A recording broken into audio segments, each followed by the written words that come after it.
ദൈവമേ, ഈ പ്രഭാതത്തിനായിട്ട് സ്തോത്രം. കണ്ടിട്ടില്ലാത്തൊരു ദിവസവും സാധ്യതകളും ഞങ്ങൾക്ക് വേണ്ടി ഒരുക്കിയിരിക്കുന്നു. ഈ ദിവസത്തിൽ അനുഗ്രഹത്തോടെ ജീവിക്കാൻ ഇടയാക്കണമേ. പ്രത്യേകിച്ച് ഈ സമയത്ത് ഞങ്ങളുടെ സഭയ്ക്ക് വേണ്ടി അഭിനന്ദ മെത്രാപ്പൊലീത്താതിരുമേനിക്ക് വേണ്ടി പ്രാർത്ഥിക്കുന്നു. എഴുതുകയും വായിക്കുകയും ചെയ്യുന്ന ആളുകളെ പ്രോത്സാഹിപ്പിക്കുകയും അവരുടെ കൂടെ നിന്ന് അവരെ അനുഗ്രഹിക്കുകയും ചെയ്യുന്ന ഈ പ്രത്യേക സന്ദർഭത്തിനായിട്ട് സ്തോത്രം ചെയ്യുന്നു. പ്രത്യേകിച്ച് ഷാജി സാറിനായിട്ട് സ്തോത്രം. ദൈവമായ കർത്താവേ, നിൻ്റെ മകന് ഔദ്യോഗിക ജീവിത രംഗത്ത് നിന്ന് വിരമിച്ചിട്ടും ഈ പൊതുസമൂഹത്തിലും സഭയ്ക്കും നൽകുന്നതായ നല്ല നേതൃത്വത്തിനായിട്ട് സ്തോത്രം. എഴുത്തുകളിലൂടെ കർത്താവെ അനേകർക്ക് ചിന്തിക്കുവാനും പ്രവർത്തിക്കുവാനുമുള്ള പ്രേരണ നൽകുന്നു. അതിനായിട്ട് സ്തോത്രം. പ്രത്യേകിച്ച് ഇന്ന് എൻ്റെ മകൻ്റെ മറ്റൊരു പുസ്തകം കൂടെ പബ്ലിഷ് ചെയ്യണം. അഭിനന്ദ തിരുമേനി ഇതിൻ്റെ ഇനാഗുറേഷൻ നിർവഹിക്കുകയാണ്. കർത്താവ് കൂടി ഇരിക്കണമേ. ഞങ്ങളെല്ലാവരെയും അവിടുന്ന് വാഴ്ത്തനായി അനുഗ്രഹിക്കണമേ. ഇന്നത്തെ കൂടിയവരെ ഞങ്ങൾക്ക് ഏറ്റവും ഹൃദയം അനുഗ്രഹമാക്കി തീർക്കണമേ. യേശുക്രിസ്തുവിന്റെ നാമത്തിൽ പ്രാർത്ഥന കേൾക്കണമേ. ആമേൻ. പുസ്തക പ്രകാശനത്തിന് ഔദ്യോഗികമായി സ്വാഗതം ആശംസിക്കുന്നത് പുസ്തകത്തിൻ്റെ രചയിതാവായിരിക്കുന്ന ഏറ്റവും ആദരണീയനായ ഷാജി ജോർജ് സാറാണ്. ഷാജി ജോർജ് സാറിനെ സ്വാഗതം പ്രസംഗത്തിനായി. പുലരികൾ പൂക്കളിൽ എഴുതിയത് എന്ന പുസ്തകത്തിൻ്റെ പ്രകാശനം നിർവഹിച്ച് അനുഗ്രഹിക്കുന്ന എനിക്കെന്നും സ്നേഹത്തിൻ്റെ അഭിമന്യ പുലരിയായ അഭിമന്യ ഡോക്ടർ തിയോഡോഷ്യസ് മാർത്തോമാ മെത്രാപ്പൊലീത്ത തിരുമേനി, മഷിക്കൂട്ടിലൂടെ ഇപ്രകാരം ഒരു പുസ്തകം പുറത്തു വരുവാൻ അതിന് കാരണഭൂതനായ ഈ മഷിക്കൂട്ടിൻ്റെ ഒരു അഭിഷേക കൂട്ടായ അഭിമന്യ സക്കറിയ മാർ സേവേറിയസ് മെത്രാപ്പൊലീത്ത തിരുമേനി, ഏറ്റവും ആദരണീയനായ സീനിയർ വികാരി റവർ മാത്യു ജോൺ അച്ഛൻ, ആദരണീയനായ സഭാ സെക്രട്ടറി BT മാമനച്ഛൻ, മറ്റ് ബഹുമാന്യരായ വൈദിക ശ്രേഷ്ഠരെ, പ്രിയമുള്ളവരെ, സ്നേഹവന്ദനം. നല്ല സുന്ദരമായ ഒരു പുലരിയിൽ നമ്മളിന്ന് ഈ സ്നേഹോഷ്മളമായ ഒരു കാലാവസ്ഥയിൽ നമ്മളായിരിക്കുമ്പോൾ ഇപ്രകാരം ഒരു കാലാവസ്ഥ സമ്മാനിച്ച ഒരു പുസ്തകത്തിൻ്റെ പ്രകാശനം നിർവഹിക്കപ്പെടുവാനുള്ള ഒരു കൃപ സമ്മാനിച്ച വലിയവനായ ദൈവത്തിന് ഞാൻ സ്തുതി സ്തോത്രങ്ങൾ അർപ്പിക്കുകയാണ്. നമുക്കറിയാം, പുലരി എന്ന് പറയുന്നത് എല്ലാവരിലും ആവേശമുണർത്തുന്നതാണ്. അത് പൂക്കൾക്ക് മാത്രമല്ല, നമുക്കും എല്ലാവർക്കും നമ്മളിൽ ആവേശം ഉണർത്തുന്ന ഒരു അനുഭവമാണ്. എന്നാൽ ഞാനിവിടെ പുലരികൾ പൂക്കളിൽ എഴുതിയത് എന്ന പേര് കേൾക്കുമ്പോൾ പുലരി പൂക്കളുമായുള്ള ബന്ധത്തിൽ എന്തെഴുതി എന്നതിനെക്കുറിച്ചാണ് ഇതിനകത്ത് പറയുന്നതെന്ന് ഒരുപക്ഷെ തോന്നിയേക്കാം. എന്നാൽ നമ്മുടെ എല്ലാം ജീവിതത്തിൽ പുലരികളായി വന്ന് നമ്മളിലെ പൂക്കളെ ഉണർത്തുന്നതായ അനേകം വ്യക്തിത്വങ്ങളുണ്ട്, അനേകം പുസ്തകങ്ങളുണ്ട്. അങ്ങനെ പല രീതിയിൽ നമുക്ക് കാണുവാനായിട്ട് സാധിക്കും.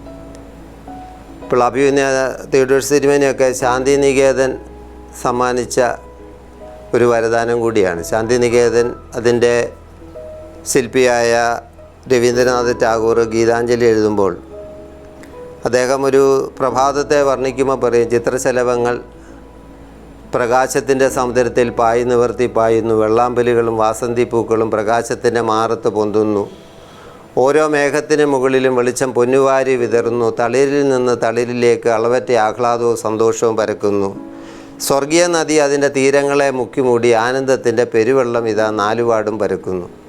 ശരിക്കും ആ കവിത ഒരു പാതിരാത്രി വായിച്ചാലും നമ്മളിലൊരു പുലരിയുടെ തുടിപ്പുണ്ടാകും. ആ കവിതയുടെ ഒരു പ്രത്യേകത അതാണ്.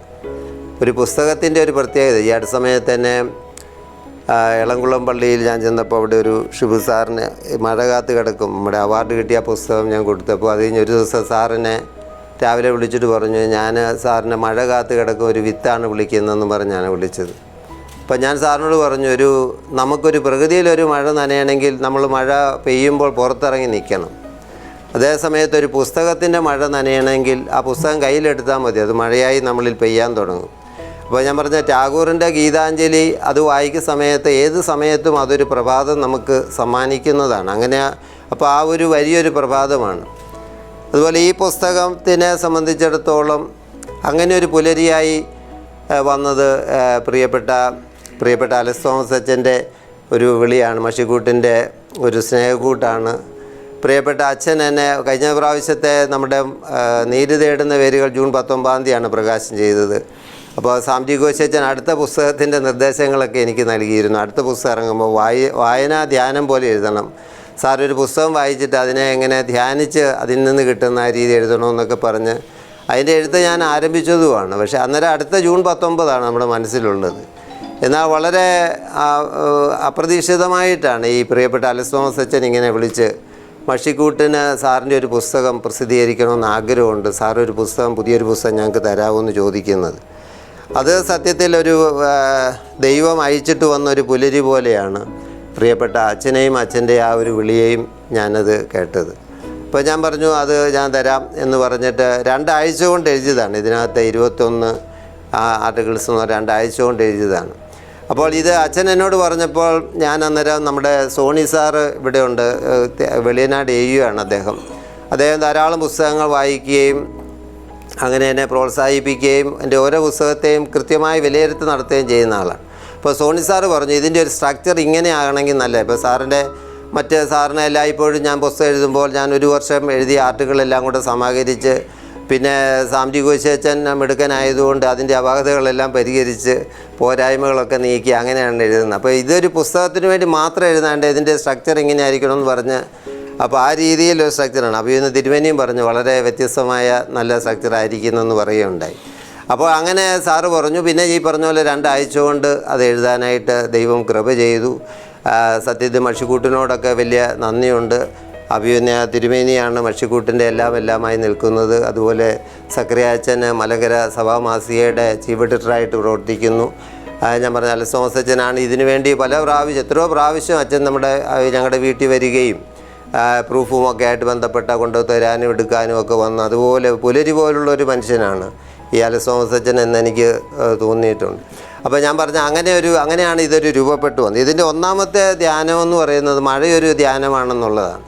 ഇന്ന് രാവിലെ ഞാൻ എഴുന്നേൽക്കുമ്പോൾ കോട്ടയത്ത് നല്ല മഴയായിരുന്നു. അപ്പോൾ ഞാൻ ഓർത്തു മഴയൊരു ധ്യാനമാണെന്ന് എഴുതിയിട്ട് ഇന്ന് കഷ്ടകാലം പിടിച്ച മഴയായി പോലോ എന്ന് എനിക്കൊരിക്കലും പരാതി പറയാൻ പറ്റത്തില്ല.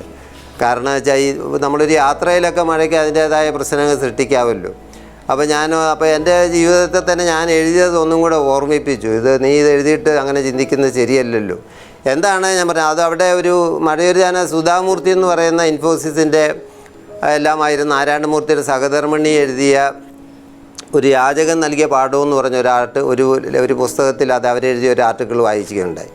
അതിനകത്ത് അവർ പറയണം അവരൊരു കൂട്ടുകാരി മീനയെന്ന് പറഞ്ഞൊരു കൂട്ടുകാരി, ആ മീന ഇവർ കുറേ നാളുകളായി പണ്ടൊരു കൂട്ടുകാരൊക്കെ ആയിരുന്നു. എന്നാൽ 2 സ്ഥലങ്ങളിൽ അവർ പ്രവർത്തിക്കുന്നതുകൊണ്ട് പരസ്പരം കാണാറൊന്നുമില്ല. അപ്പോൾ അങ്ങനെ ഇരിക്കുമ്പോൾ എന്നാൽ മീനയുടെ ഒരു പ്രത്യേകത, മീന എല്ലാത്തിലും നെഗറ്റീവ് കാണുന്ന ഒരാളാണ്. ഇപ്പോൾ രാവിലെ നമുക്ക് നടക്കാൻ പോകാമെന്ന് പറഞ്ഞാൽ അവർ പറയും നടക്കുന്നതുകൊണ്ട് എന്തെങ്കിലും ഗുണമുണ്ടെന്ന് ആരെങ്കിലും പറഞ്ഞിട്ടുണ്ടോ, ഇങ്ങനെ ചോദിക്കുന്നൊരു കൂട്ടത്തിലാണ്. അപ്പോൾ അല്ലെങ്കിൽ നടക്കുമ്പോൾ അല്ലെങ്കിൽ മഴ പെയ്താൽ എന്നെ എടുക്കും, അങ്ങനെയൊക്കെ ഏതിനും നെഗറ്റീവ് പറയുന്ന അതിൻ്റെ ഒരാളാണ്. അതുകൊണ്ട് ഒരിക്കൽ വർഷങ്ങൾക്ക് ശേഷം ബോംബെ വെച്ച് ഈ മീനയെ സുധാമൂർത്തി ദൂരെ കാണുമ്പോൾ എത്രയും പെട്ടെന്ന് ഓടിപ്പോകണമെന്നാണ് ആഗ്രഹിച്ചത്. പെട്ടെന്ന് പക്ഷേ മഴയായതുകൊണ്ട് നിന്നിടത്തിൽ നിന്ന് അങ്ങനെ ഓടിപ്പോകാനും പറ്റുന്നില്ല, അങ്ങനെ ഒരു അവസ്ഥയില്ല. പക്ഷേ ഈ മീന ഈ സുധാമൂർത്തിയെ കണ്ട് ഓടി വരികയാണ്. അപ്പോൾ കഷ്ടകാലം വരുന്നല്ലോ എന്ന് വിചാരിച്ചാണ് സുധാമൂർത്തി നിൽക്കുന്നത്. ഇനി എന്ത് സംഭവിക്കും, എന്തെങ്കിലും നെഗറ്റീവ് കേൾക്കേണ്ടി വരുമല്ലോ. പക്ഷേ അവർ വന്നിട്ട് വളരെ വ്യത്യസ്തമായി സംസാരിക്കുക. അയ്യോ എത്ര നാൾ കൂടി കണ്ടിട്ട് നമ്മുടെ ഓർമ്മകളൊക്കെ നമുക്കൊന്ന് പങ്കുവയ്ക്കും, ഇന്ന് നമുക്ക് ഒരുമിച്ച് താമസിക്കാം. അപ്പോൾ അവർ പറഞ്ഞു, അപ്പോൾ സുധാമൂർത്തി പറഞ്ഞു എനിക്ക് വേറൊരു അപ്പോയിൻമെൻ്റ് ഉണ്ട്, അതുകൊണ്ട് നമുക്കൊരു താമസിക്കാം. കാരണം അവർ പറയാം നമുക്കൊരു ചായ കുടിക്കാം ഒരുമിച്ച്. അപ്പോൾ അങ്ങനെ എല്ലാം പോസിറ്റീവായിട്ട് ഇവർ സംസാരിക്കുന്ന കേട്ടപ്പോൾ ഈ സുധാമൂർത്തി ചോദിച്ചു ഏത് രാജകുമാരനാണ് നിൻ്റെ ജീവിതത്തിൽ ഈ മാറ്റം വരുത്തിയെന്ന്. ചിലർ കല്യാണം കഴിച്ചിട്ട് ചൂവാകുന്ന ആളുകളുണ്ടല്ലോ. അപ്പോൾ അങ്ങനെ ഒരു സ്വാധീനം കൊണ്ടാണ് ഈ മാറ്റം വന്നെന്ന് വിചാരിച്ചിട്ടാണ് ഏത് രാജകുമാരനാണ് നിൻ്റെ ജീവിതത്തെ. അവർ പറഞ്ഞു അങ്ങനെ രാജകുമാരനൊന്നുമില്ല. അപ്പോൾ അവർ പറഞ്ഞു അവർ LICയിലൊക്കെ വലിയ ഉദ്യോഗസ്ഥ ആയിട്ടുള്ള ഒരാളാണ്. അപ്പോൾ ഞാൻ താമസിക്കുന്നതിൻ്റെ അടുത്ത് ഒരു യാചകനായിട്ടുള്ള വൃദ്ധനായ ഒരു മനുഷ്യൻ, അദ്ദേഹവും അദ്ദേഹത്തിൻ്റെ ഒരു പേരക്കുട്ടിയും ആണുള്ളത്. അവർ 2 പേരും അദ്ദേഹത്തിന് ആ പേരക്കുട്ടിയേ ഉള്ളൂ, ആ കൊച്ചിന് ആ വല്യപ്പച്ചനേ ഉള്ളൂ. അവർ യാചകരാണ്, പക്ഷേ അവരവിടെ ഭിക്ഷ യാചിച്ചൊക്കെ ഇരിക്കുന്നു. അപ്പോൾ ഒരു ദിവസം അതിഭയങ്കരമായ മഴ. അപ്പോൾ ഇവരാണ് ഇടയ്ക്ക് ഭക്ഷണമൊക്കെ കൊടുക്കുന്നത്. അപ്പോൾ അന്ന് അവർക്ക് കൊടുക്കാൻ പറ്റിയില്ല. പാവം അവർ പട്ടിണിയിൽ അവരവിടെ കരഞ്ഞു പോയി ഇരിക്കുകയായിരിക്കും എന്ന് വിചാരിച്ച് നോക്കുമ്പോൾ ഇവർ ഈ മഴയത്ത് നൃത്തം വയ്ക്കുകയാണ് ഈ വൃദ്ധനായ മനുഷ്യനും അതിൻ്റെ പേരക്കുട്ടി. അവരവിടെ ആ മഴ, അപ്പോൾ മഴ അവർ ആഘോഷിക്കുകയാണ്. മഴയും ആ വൃദ്ധനും ആ കുട്ടിയും കൂടെ ചേർന്നുള്ളൊരു കളി പോലെയാണ് അവിടെ നടക്കുന്നത്. അപ്പോൾ ഈ മനോഹരമായ ദൃശ്യം കണ്ടപ്പോൾ അവരോർക്കാണ്, എനിക്കെല്ലാം ഉണ്ട് ജീവിതത്തിൽ, സമ്പത്തുണ്ട്, ഉദ്യോഗമുണ്ട്, പദവിയുണ്ട്, പക്ഷേ എനിക്ക് അല്പം പോലും സന്തോഷമില്ല. എന്നാൽ ഇതൊന്നുമില്ലാത്ത മനുഷ്യൻ ഇങ്ങനെ സന്തോഷിക്കാൻ കഴിയുന്നല്ലോ. അതാണ് ആ മനുഷ്യൻ്റെ ആ ഒരു നൃത്തമാണ് ഇതേവരുടെ ജീവിതത്തെ രൂപപ്പെടുത്തിയത്. അപ്പോൾ ഇതേവരുടെ ജീവിതത്തിലെ മാറ്റമേ രാജകുമാരൻ എന്ന് പറയുന്ന ആ വൃദ്ധനായ മനുഷ്യനാണ്. അപ്പോൾ ഈ സുധാമൂർത്തി ചോദിക്കുന്നുണ്ട്, എത്ര നാളെടുത്തു നിനക്ക് ഈ ജീവിതത്തിൽ ഇത് പ്രാവർത്തികമാകുന്നു? 2 വർഷത്തോളം എടുത്തു. പക്ഷേ അന്നേരത്തെ അദ്ദേഹം മരിച്ചുപോയി. അപ്പോൾ ഈ സുധാമൂർത്തി ചോദിക്കുന്നുണ്ട്, ഗുരുവേ ആണെങ്കിൽ നീ ദക്ഷിണ കൊടുക്കണമല്ലോ, നീ എന്ത് ദക്ഷിണയാണ് കൊടുത്തതെന്ന് ചോദിച്ചപ്പോൾ ആ സ്ത്രീ പറഞ്ഞത്, ആ മനുഷ്യൻ ആകെ ഉണ്ടായിരുന്ന ആ പേരക്കുട്ടിയാണ്. ഇന്ന് ഞാൻ ആ കുട്ടിയെ ഒരു സ്കൂളിൽ ബോർഡിങ്ങിൽ താമസിപ്പിച്ച് ആ കുഞ്ഞിനെ ഞാൻ പഠിപ്പിക്കുകയാണ്, ഞാൻ ആ കുഞ്ഞിൻ്റെ ഉത്തരവാദിത്തം ഏറ്റെടുത്തെന്നാണ് പറഞ്ഞത്. അപ്പോൾ നിങ്ങൾ ആലോചിക്കുക, ഒരു മഴ ഒരു പുലരിയായിട്ട് ഒരു വൃദ്ധൻ്റെ ജീവിതത്തിലേക്ക് വരുന്നു, ഒരു കുഞ്ഞിൻ്റെ ജീവിതത്തിലേക്ക്. ആ വൃദ്ധൻ ഒരു പുലരിയായി ഒരു മീന എന്ന് പറയുന്ന പെൺകുട്ടിയെ മാറ്റുന്നു. മീന ഒരു പുലരിയായിട്ട് ആ കുഞ്ഞിൻ്റെ ജീവിതത്തിൽ മാറുന്നു. സത്യത്തിൽ ഈ പുസ്തകത്തിൽ മുഴുവൻ പറഞ്ഞിരിക്കുന്ന ഇത്തരത്തിലുള്ള പുലരികളെക്കുറിച്ചാണ്, അല്ലാതെ പ്രകൃതിയിൽ ഒരു പുലരി പൂവിനെ പിരിയിക്കുന്നതിനെക്കുറിച്ചല്ല പറഞ്ഞത്. അപ്പോൾ ഞാൻ പറഞ്ഞത് അത്തരത്തിലുള്ളൊരു പുസ്തകമാണ്. ഏറ്റവും അവസാനത്തെ വരിയെന്ന് പറയുന്നത്, നമ്മളുടെ ജീവിതം ദൈവത്തിൻ്റെ കരങ്ങളിലാണ്, ദൈവം നമ്മുടെ ജീവിതം എഴുതട്ടെ എന്ന് പറഞ്ഞുകൊണ്ടാണ് ഈ പുസ്തകം അവസാനിപ്പിക്കുന്നത്. അപ്പോൾ ഞാൻ പറഞ്ഞ അത്തരത്തിലുള്ളൊരു ഇതാണ്. തീർച്ചയായിട്ടും ഇത് വായിക്കുന്ന ഒരാൾക്ക് അത്തരത്തിൽ എന്തെങ്കിലും ഒരു പ്രചോദനം കിട്ടുമെങ്കിൽ അത് മാത്രമാണ് ലക്ഷ്യമാക്കുന്നത്, മറ്റൊന്നുമല്ല ലക്ഷ്യമാക്കുന്നത്. അപ്പോൾ ഈ ഒരു പുസ്തകം ഞാൻ പറഞ്ഞല്ലോ, ഇതിൻ്റെ അവതാരികയ്ക്ക് ഞാൻ കൊടുത്തത് അഭിമന്യ തിയോഡോഷ്യസ് മാർ മെത്രാപ്പോലീത്ത തിരുമേനിയാണ്.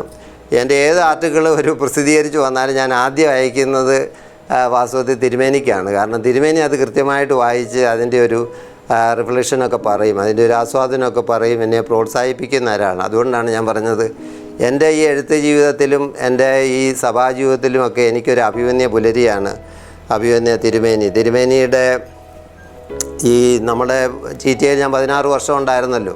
ആ സമയത്തൊക്കെ തിരുമേനി ഇവിടെ വരുമ്പോഴൊക്കെ അവിടെ വന്ന് കുട്ടികളോട് സംസാരിക്കുകയും അവരിലെ ആ ഒരു ജിജ്ഞാസയുടെ പൂക്കളെ ഒരു പുലരിയായി വന്ന് ഉണർത്തുകയും ചെയ്തിട്ടുണ്ട്. എന്നാൽ നമുക്കറിയാം, പഠിച്ചു കഴിയുമ്പോൾ പിന്നെ നമ്മൾ വിടരാൻ ആര് വന്ന് എനിക്കൊരു പണി തരും, അല്ലെങ്കിൽ ഒരു ജോലി തരും, ഒരു ഉദ്യോഗം തരുമെന്നുള്ളതാണ്. അപ്പോൾ ആ സമയത്ത് പോലും അവരിലെ ആ ഒരു അധ്യാപകരായി വിടരാനുള്ള അവരുടെ സ്വപ്നങ്ങൾക്ക് പുലരിയായി വന്ന് അവരെ അനുഗ്രഹിച്ച് ബോംബെയിൽ ഭദ്രാസനത്തിലൊക്കെ തിരുമേനി അവരെ സ്കൂളിലൊക്കെ പഠിപ്പിക്കാനാക്കി. അങ്ങനെ എന്നെയും മാത്രമല്ല എൻ്റെ കുഞ്ഞുങ്ങളെയും കൂടെ രക്ഷപ്പെടുത്തിയ അഭിമന്യ തിരുമേനിയാണ്. തിരുമേനി ഇതെല്ലാം വായിച്ചിട്ട് അത് പേജ് നമ്പർ വരെ കുറിച്ചാണ് തിരുമേനി അതിൻ്റെ അഭിപ്രായങ്ങളൊക്കെ രേഖപ്പെടുത്തി. ഏറ്റവും ഇഷ്ടപ്പെട്ട വരികൾ എന്ന് പറഞ്ഞ് രേഖപ്പെടുത്തിയിരിക്കുന്നത് തിരുമേനിയുടെ ആ വലിയ സ്നേഹത്തിൻ്റെ മുമ്പിൽ തന്നെ. ഇന്നിവിടെ ഈ പ്രോഗ്രാം നടക്കുമ്പോൾ തന്നെ എനിക്കിന്ന് രാവിലെ അമേരിക്കയിലെ മിഡ് വെസ്റ്റ് റീജിയൻ്റെ ഒരു സീനിയർ സിറ്റിസൺ ഫെലോഷിപ്പിൻ്റെ ഉദ്ഘാടനം ഓൺലൈനിൽ നിർവഹിക്കാനായിട്ടുണ്ടായിരുന്നു. രണ്ടും കൃത്യം ഇങ്ങനെയാണ് വന്നത്, വേറെ ഒരു സാധ്യതയില്ലാതെ വന്നു. എന്നാൽ തിരുമേനിയുടെ വലിയ മനസ്സുകൊണ്ടാണ് ഇവിടെ എനിക്കും ഒരു ഇടം, യാഗപീഠത്തിൽ കുരികിലിനും മീവൽ പക്ഷിക്ക് ഇടമുണ്ടെന്ന് പറഞ്ഞതുപോലെ എനിക്കിവിടെ ഒരു ഇടം തന്ന് അവിടെ ഇരുന്ന് സാരത നിർവഹിച്ചാൽ പിന്നെ തിരുമേനിക്ക്, കാരണം ഞാനിത് എവിടെയെങ്കിലും വഴിപ്പെട്ടു പോയിട്ട് ഇവിടെ എത്താതെ വന്നാൽ എന്താകും എന്നൊരു ആശങ്ക ഉള്ളതുകൊണ്ടായിരിക്കാം. ബലഹീനതയെക്കുറിച്ച് എപ്പോഴും ആശങ്കയുള്ളവരാണല്ലോ വിശുദ്ധരായ മനുഷ്യർ. അതുകൊണ്ടാണ് തിരുമേനി ഇവിടെ ഇരുന്ന് തന്നെ അത് നിർവഹിച്ചാൽ പിന്നെ കുഴപ്പമില്ലല്ലോ, ആളിവിടെ ഉണ്ടെന്നുള്ള ഉറപ്പുണ്ടല്ലോ. അത്തരത്തിൽ സ്നേഹത്തോടെ എന്നെ ചേർത്ത് പിടിക്കുന്ന തിരുമനസ് ഇതിൻ്റെ പ്രകാശം നിർവഹിക്കുന്നതിൽ ഒത്തിരി അഭിമാനവും സന്തോഷമുണ്ട്. അഭിമന്യ തിരുമനസിനെ ഭക്തി ആദരപൂർവ്വം ഈ ഒരു ചെറിയ കൂട്ടായ്മയിലേക്ക് സ്വാഗതം ചെയ്തുകൊള്ളു.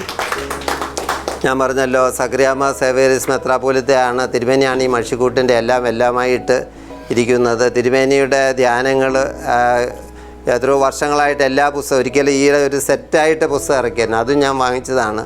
കാരണം തിരുമേനിയുടെ ഒരു ധ്യാന പുസ്തകത്തിൽ, വാഗ്മിതം എന്ന് പറയുന്ന പുസ്തകത്തിൽ തിരുമേനി പറയുന്നുണ്ട്, ഒരു ഗുരു അദ്ദേഹത്തിൻ്റെ ആശ്രമത്തിൽ പഠനം കഴിഞ്ഞ് പോകുന്ന 2 വിദ്യാർത്ഥികൾക്ക് അവർക്ക് ഒരു പിടി വിത്തുകളാണ് കൊടുത്തത്. 2 പേർക്കും ഓരോ പിടി വിത്തുകൾ കൊടുത്തു.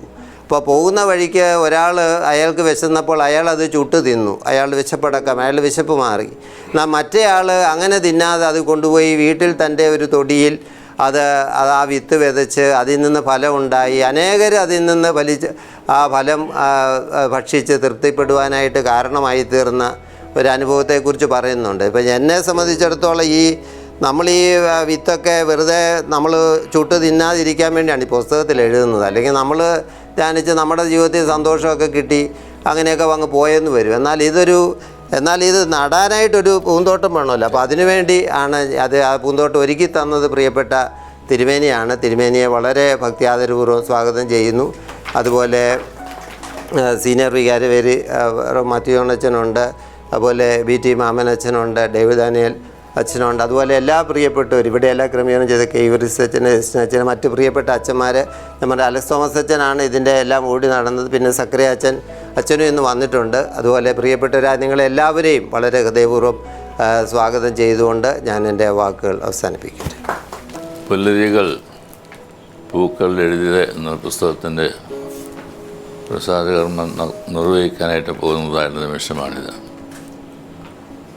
ഈ പുല്ലരിയിൽ നമുക്കെല്ലാവർക്കും ഇവിടെ ഒത്തുചേരുവാൻ ഇടയായിട്ട് തീർന്നതിൽ ഞാൻ സന്തോഷിക്കുന്നു.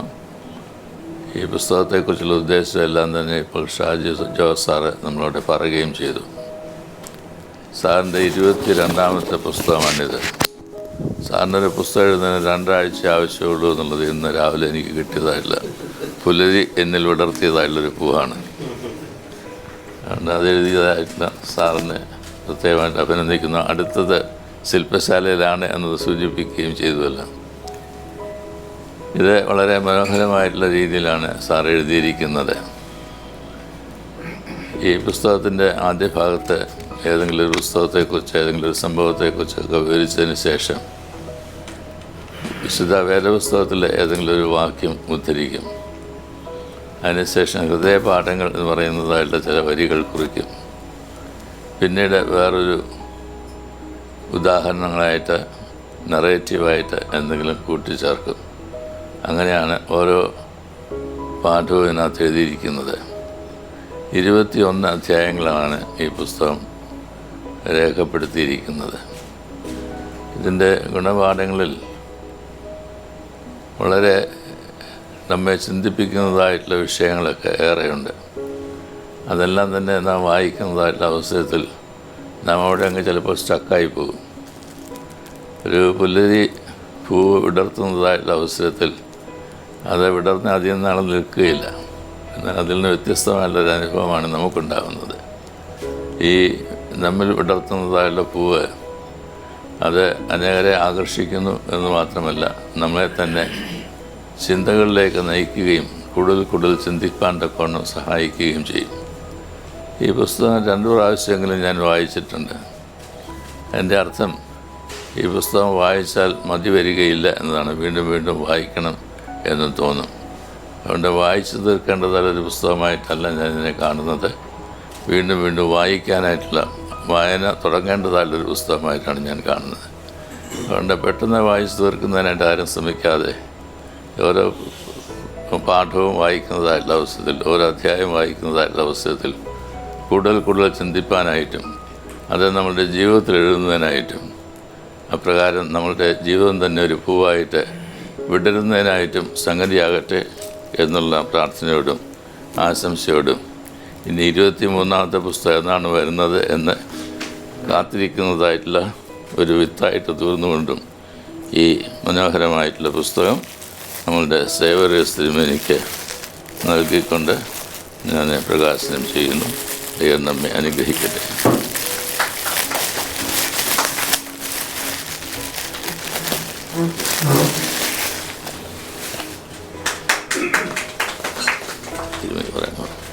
ഏറ്റവും പ്രിയപ്പെട്ട വൈദിക സഹോദരങ്ങളെ, പ്രിയമുള്ളവരെ, പുലരി എന്ന വാക്ക് ആദ്യം ഓർമ്മിപ്പിക്കുന്നത് ഈ ലോക ചരിത്രത്തിലെ ഏറ്റവും വെളിച്ചമുള്ള പുലരിയാണ്. ക്രിസ്തുവിൻ്റെ വിയർപ്പിൻ്റെ പുലരിയാണ്. തൻ്റെ മനുഷ്യാവതാരം മനുഷ്യരുടെ രക്ഷയ്ക്ക് വേണ്ടിയുള്ളതായിരുന്നുവെന്ന് വിശ്വാസപ്രമാണം ചൊല്ലുന്ന ആളുകളാണ് എല്ലാ ക്രൈസ്തവരും. പിന്നെ ഏറ്റവും ഒടുവിൽ വായിച്ച് അവസാനിപ്പിച്ച പുസ്തകം തപോമയുടെ അച്ഛനാണ്. അതിൽ തപോമയി എന്ന ചെറുപ്പക്കാരൻ അഭയാർത്ഥികളുമായി ബന്ധപ്പെട്ട് പ്രവർത്തിക്കുന്ന ആളാണ്. അയാൾ ഒരിക്കൽ ഒരു പോലീസ് സ്റ്റേഷനിലെത്തുമ്പോൾ പോലീസ് സൂപ്രണ്ട് അയാളോട് ചോദിക്കുന്നുണ്ട്, നിങ്ങളെന്താണ് ഇങ്ങനെ ഒരു നിരർത്ഥകമായ പ്രവൃത്തിയിൽ ഏർപ്പെട്ടിരിക്കുന്നത്? നിങ്ങളെ യാതൊരു വിധത്തിലും സഹായിക്കാൻ ശേഷിയില്ലാത്ത മനുഷ്യർക്ക് വേണ്ടി നിങ്ങൾ എന്താണ് ഇങ്ങനെ പ്രവർത്തിക്കുന്നത്? അപ്പോൾ അയാൾ പറയുന്നുണ്ട്, മനുഷ്യരോടുള്ള താല്പര്യം മാത്രമാണ്. അപ്പോൾ വീണ്ടും ഈ പോലീസ് സൂപ്രണ്ട് വീണ്ടും ചോദിക്കുന്നുണ്ട്, നിങ്ങളൊരു വിഡ്ഢിത്തമാണ് കാണിക്കുന്നത്. നിങ്ങൾ ഒറ്റയ്ക്ക് ശ്രമിച്ചാൽ ഈ ലോകം നന്നാക്കാമെന്ന് നിങ്ങൾ വിചാരിക്കുന്നുണ്ട്, ഇവരെയൊക്കെ രക്ഷപ്പെടുത്താമെന്ന് വിചാരിക്കുന്നുണ്ട്. അപ്പോൾ അയാൾ വീണ്ടും പറയുന്നുണ്ട്, ഈ ലോകത്ത് ബുദ്ധിമാന്മാരുണ്ടാക്കിയ ഒരുപാട് പ്രശ്നങ്ങളുണ്ട്. അത് പരിഹരിക്കപ്പെടണമെങ്കിൽ മടയന്മാരുടെ ഒരു സൈന്യം തന്നെ വേണം, എ ബറ്റാലിയൻ ഓഫ് ഇഡിയറ്റ്സ്. അങ്ങനെയാണ് ഒരു അധ്യായം അവസാനിക്കുന്നത്. അപ്പോൾ ഷാജി സാറിൻ്റെ ഈ മണ്ടത്തരം, മനുഷ്യർക്ക് വേണ്ടിയുള്ള ഈ വിഡ്ഢിത്തം, ഈ പുലരിയിൽ പ്രകാശിപ്പിക്കപ്പെട്ടതിലുള്ള ആനന്ദം അറിയിച്ചുകൊണ്ട് എൻ്റെ വാക്കുകൾ ഉപസംഹരിക്കും. ഏറെ അഭിവന്ദ്യനായ മാർത്തോമാ സഭയുടെ പരമാധ്യക്ഷൻ അഭിവന്ദ്യ തിയോഡോഷ്യസ് മാർത്തോമാ മെത്രാപ്പൊലീത്ത തിരുമേനി, അഭിവന്ദ്യ സക്കറിയാമാർ സേവേറിയോസ് തിരുമേനി, അന്നരായ വൈദിക ശ്രേഷ്ഠരെ, കർത്താവിൽ പ്രിയപ്പെട്ട ഏവരുമേ, മഷിക്കൂട്ടിനെ സംബന്ധിച്ച് ഇതേറെ അനുഗ്രഹകരമായ ഒരു പുലരിയിലാണ് ഞങ്ങൾ നിൽക്കുന്നത്. കാരണം മാർത്തോമാ സഭയുടെ ഒരു വലിയ സ്വത്ത് അല്ലെങ്കിൽ സമ്പാദ്യം അത് മഷിക്കൂട്ടിൻ്റെ കൂടി ഭാഗമാകുന്നതിൽ വലിയ സന്തോഷത്തോടുകൂടിയാണ് ഞങ്ങൾ നിൽക്കുന്നത്. ഞാനും സക്കറിയ തോമസ് അച്ഛനും ഇങ്ങോട്ട് വരുന്ന വഴിക്ക് ഞങ്ങൾ സംസാരിച്ചൊരു കാര്യം ഈ പ്രഭാതത്തെക്കുറിച്ചാണ്. പ്രഭാതം എല്ലാവർക്കും ഉള്ളതല്ല, അത് ആഗ്രഹിക്കുന്നവർക്കും പരിശ്രമിക്കുന്നവർക്കും മാത്രമേ ഉള്ളൂ. കാരണം വൈകുന്നേരങ്ങൾ, സന്ധ്യ എല്ലാവർക്കും സാധാരണ കിട്ടുന്നതാണ്. എന്നാൽ പ്രഭാതം അത് വളരെ തീവ്രമായി ആഗ്രഹിക്കുന്നവർക്ക് മാത്രമേ സാധാരണ ലഭിക്കാറുള്ളൂ. ഞാൻ ഷാജി സാറിനെ പരിചയപ്പെടുന്നത് വർഷങ്ങൾ മുമ്പ്. സാറത് ഇപ്പോഴും ഓർക്കുന്നുണ്ടെന്ന് എനിക്ക് തോന്നുന്നില്ല. ഞങ്ങൾ കോട്ടയത്ത് നിന്ന് വൈദിക സെമിനാരിയിൽ ഞാൻ എൻ്റെ വീട്ടിലേക്ക് വരുന്ന സമയത്ത് ബസ്സിൽ വെച്ചാണ് ഷാജി സാറ് ബസ്സിൽ യാത്ര ചെയ്യുന്നുണ്ട്.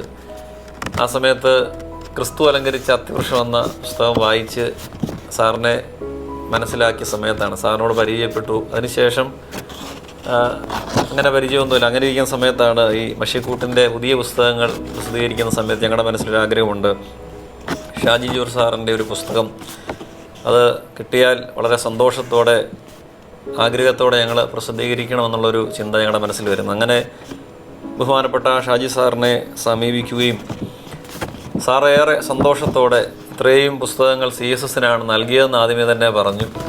അതിന് പുറത്ത് ഒരു പുസ്തകം കൊടുക്കുന്നത് ആദ്യമായിട്ടാണ്. അതുകൊണ്ട് ഞാനിങ്ങനെ 1-2 പ്രാവശ്യം വിളിച്ചു കഴിഞ്ഞപ്പോൾ സാർ വളരെ സന്തോഷത്തോടെ, എനിക്ക് ഒരാളോട് ചോദിക്കണം, അത് സാങ്കോശി അച്ഛനോടാണ്.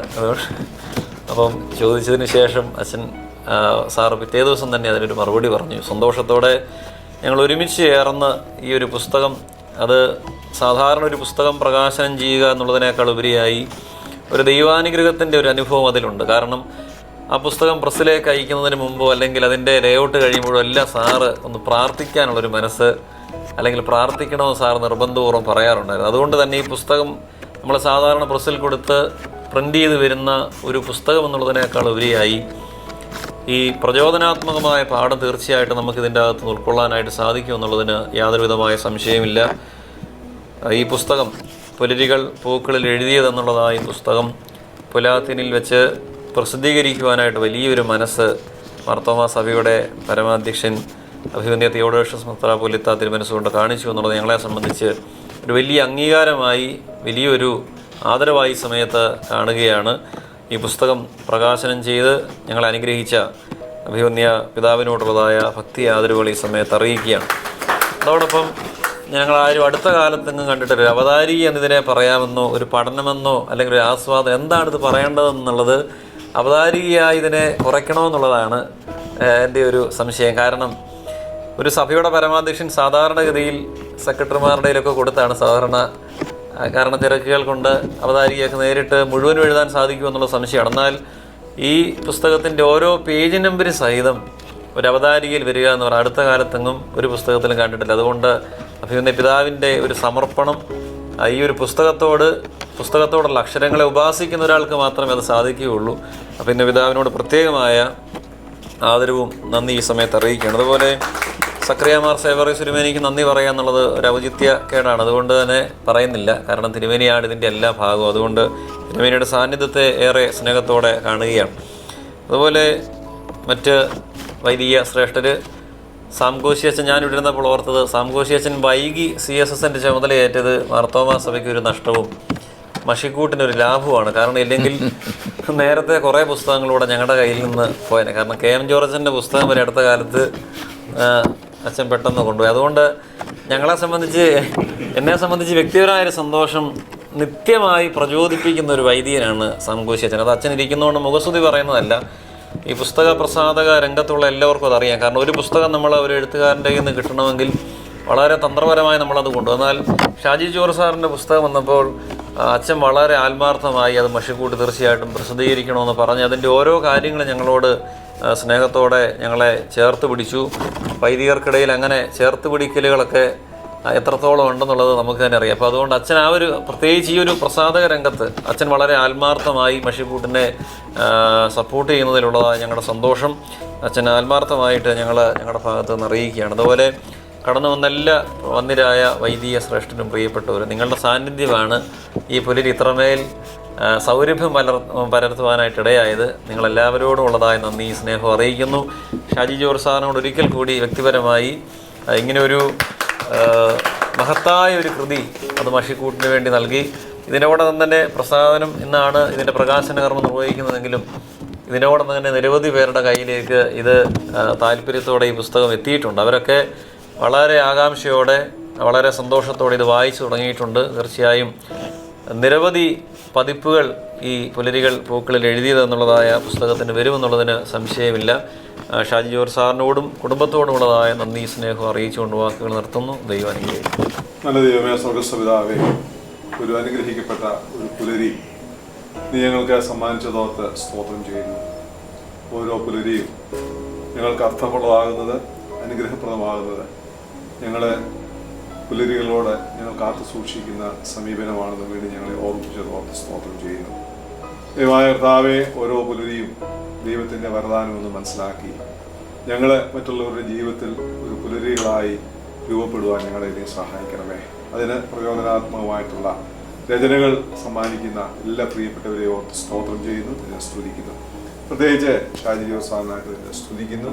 എൻ്റെ മകൻ്റെ ജീവിതത്തിൽ 22ാമത്തെ പുസ്തകം പ്രസിദ്ധീകരിക്കുവാൻ, 22ാമത്തെ മാർത്തോമാ മെത്രാപ്പൊലീത്ത അതിന് പ്രസാദനം ചെയ്യുവാനൊക്കെ നീ സഹായിച്ചുവല്ലോ. സ്തോത്രം. ദൈവമായ കർത്താവേ, ഞങ്ങളുടെ ഈ ഒരു എല്ലാ എളിയ ശ്രമങ്ങളിൽ കൂടിയും ദൈവനാമം മഹത്വപ്പെടുവാനും ഞങ്ങൾ ദൈവനാമത്തിൽ എന്ത് ചെയ്യുന്നുവോ അത് ദൈവത്തോട് മനുഷ്യരെ കൂടുതൽ അടുപ്പിക്കുന്നതാകുവാനും ദൈവികമായ ദർശനം ഉൾക്കൊണ്ടുകൊണ്ട് നല്ല പുലരികളെ പുൽകുവാനും ഞങ്ങൾക്ക് എല്ലാവർക്കും നീ ഇടയാക്കണമേ. സേവ്യർ ശ്രീമേനിക്കായിട്ട് സ്തോത്രം. ഇന്ന് വന്ന എല്ലാ പ്രിയപ്പെട്ടവർക്കായിട്ടും സ്തോത്രം. ദൈവമായ കർത്താവെ, നല്ല സംരംഭങ്ങളെല്ലാം ഈ വാഴ്ത്തി അനുഗ്രഹിച്ച് ഞങ്ങൾക്കും മറ്റുള്ളവർക്കും ഒരുപോലെ അനുഗ്രഹമാക്കി തീർക്കണമേ. ഇന്നത്തെ ദിവസം നീ ഞങ്ങളോട് കൂടെ ഇരുന്ന് വഴി നടത്തണം. ഷാജി സാറിനെ കൂടുതലായിട്ട് പുസ്തകങ്ങളൊക്കെ രചിപ്പാനായിട്ടും അനേകർക്ക് വെളിച്ചവും ബലവും നൽകുന്ന കൃതികൾ രൂപപ്പെടുവാൻ നിന്റെ മകനെ കൂടുതലായിട്ട് എടുത്ത് ഉപയോഗിക്കുകയും ചെയ്യണമേ. യേശുവിൻ്റെ നാമത്തിൽ തന്നെ. പിതാവും പുത്രനും പരിശുദ്ധാർഹായുമായ ത്രിയേക ദൈവത്തിൻ്റെ അനുഗ്രഹങ്ങൾ പ്രിയരെ നമ്മുടെ എല്ലാവരോടും കൂടെ, ദൈവം നമ്മെ ഏൽപ്പിച്ചിരിക്കുന്നതല്ല ജീവിതത്തിൻ്റെ എല്ലാ ശുശ്രൂഷ രംഗങ്ങളോടുകൂടെ, ഷാജി സാറിനോടുകൂടെ പുതിയ പുസ്തകത്തിൻ്റെ അനേകർ വായിക്കുന്നതായിട്ടുള്ള അനുഭവങ്ങളോടുകൂടെ ഇന്നും എപ്പോഴും ഇരിക്കുമാറാകട്ടെ. ആമേൻ.